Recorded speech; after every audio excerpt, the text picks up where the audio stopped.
मुख्यमंत्री माझी लाडकी बहीण योजनेतून कमी केलेल्या महिलांची संख्या 9 लाखांवरती जाण्याची शक्यता आहे। यापूर्वी 5 लाख महिलांची नावे कमी करण्यात आली होती आणि आता राज्यात सुरू केलेल्या छाननी प्रक्रियेनंतर फेब्रुवारी महिन्यात आणखी 2 लाख लाभार्थी अपात्र ठरणार असल्याची माहिती सूत्रांनी दिली आहे। तसंच सरकारी कर्मचारी असलेल्या महिला तसंच दिव्यांग असणाऱ्या 2 लाख बहिणीही अपात्र ठरण्याची शक्यता आहे।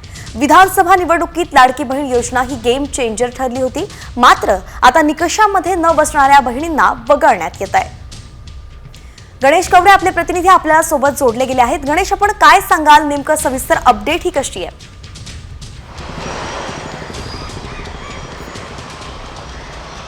नक्कीच लाडक्या बहीण योजना ही गेम चेंजर ठरली होती, मात्र याच लाडक्या बहीण योजनेसाठी सर्वच महिलांनी खरं तर अर्ज आहे तो भरण्यात आला होता। प्रामुख्याने या लाडक्या बहिणीसाठी आहेत, यासाठी निकष देखील आहेत ते टाकण्यात आले होते, कारण की वेगवेगळ्या सरकारी योजना आहेत आणि या वेगवेगळ्या सरकारी योजनेचा लाभ घेणाऱ्या महिलांना खरं तर या लाडकी बहीण योजनेचा फायदा होणार नाही असं स्पष्ट सांगण्यात आलं होतं। तरी देखील यामध्ये अनेक महिलांनी आहे तो अर्ज भरलेला पाहायला मिळाला होता। प्रामुख्याने जर बघितलं जात असेल तर संजय गांधी निराधार योजना असेल, त्याचबरोबर 65 वर्षावरील ज्या महिला आहेत वयोवृद्ध यांच्यासाठी सरकारची वेगळी योजना आहे। ज्यांच्याकडे 4 चाकी वाहन आहे, त्याचबरोबर सरकारी कर्मचारी आहेत, तरी देखील यामध्ये लाडक्या बहिणींनी देखील अर्ज भरण्यात आला होता आणि या सगळ्या संदर्भातली आहे ती आता पडताळणी सुरू झालेली आहे। आणि याच पडताळणीमध्ये जर जानेवारी महिन्याचा विचार केला तर जवळपास 5 लाख महिला आहेत त्या अपात्र करण्यात आल्या होत्या। तर फेब्रुवारीच्या महिन्यामध्ये म्हणजे जो सुरू महिना आहे यामध्ये 2 लाख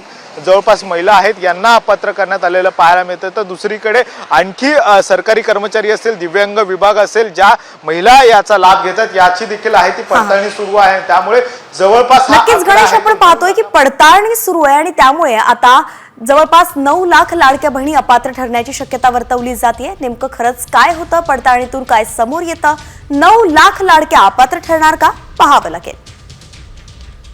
तर एकदा ग्राफिक्सच्या माध्यमातून पाहूयात। संजय गांधी निराधार योजनेत 2,30,000 लाभार्थी आहेत, तर 65 वर्षांहून अधिक वय असलेल्या 1,10,000 लाडक्या आहेत।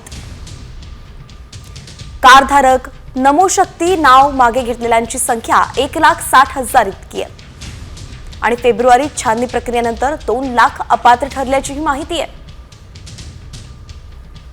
सरकारी कर्मचारी, दिव्यांगांमधून 2 लाख महिला अपात्र ठरण्याचा अंदाज व्यक्त केला जातोय।